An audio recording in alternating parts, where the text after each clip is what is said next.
Shana Tova Umetuka. Voilà.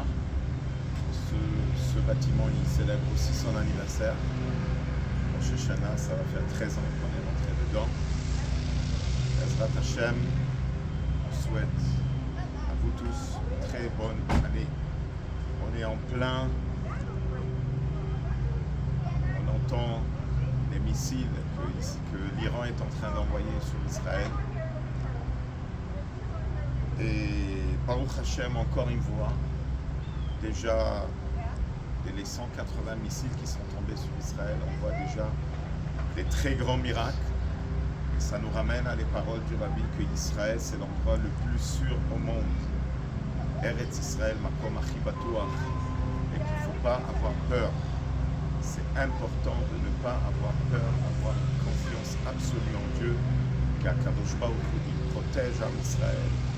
Et de se rappeler des paroles extraordinaires que le Rabbi a demandé de publier, que quand l'Iran est en train d'attaquer Israël, Akadosh Baruch Hu se retourne vers les Juifs, il leur dit « Banaï, mes enfants, n'ayez pas peur, c'est le moment de la délivrance qui arrive. » Donc, c'est très important de savoir que Rosh Hashanah, c'est le jour où on n'appelle pas Trilat Hashanah, le début de l'année, on appelle Rosh Hashanah, la tête de l'année, qui veut dire que tout ce qui va se passer durant l'année dépend de ces 48 heures de Rosh Hashanah. Comme la tête qui guide le corps, et chaque membre du corps est dirigé par la tête. Alors c'est pareil aussi, tout ce qui va se passer durant l'année est dirigé par Rosh Hashanah. Donc c'est un moment où on se concentre à faire attention, à écouter le shofar et à les prières qui se font à Rosh Hashanah.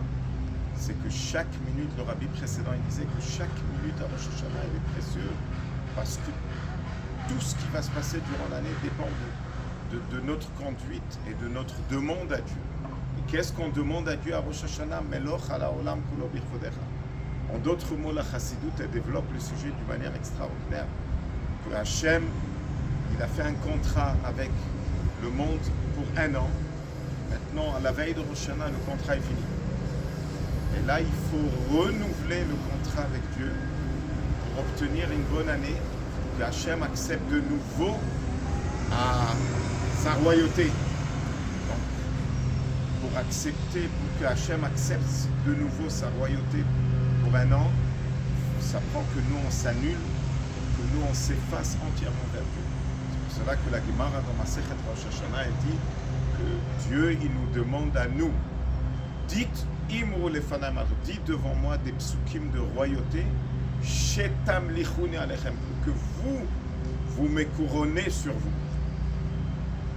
Dites devant moi des psukim de zichonot, sheyale zichonechem lefanai letova, pour que je me souvienne de vous pour le bien, ou bameh beshofar, et tout passe par le shofar. Donc c'est un moment extraordinaire quand on arrive devant Dieu à Rosh Hashanah. On peut demander à Dieu la parnassa, on peut demander à Dieu la santé, mais le plus important, c'est dans ce moment-là que le monde a perdu entièrement sa stabilité, de demander à Dieu que Dieu se dévoile, que la royauté de Dieu se dévoile. C'est ce qu'on dit dans la prière Meloch ala olam kulo bichodecha. Quand Dieu se dévoile, ça c'est le moment de la délivrance. Alors Shana Tova Umetuka à tout le monde et Ezrat Hashem, que des bonnes nouvelles pour Am Israël.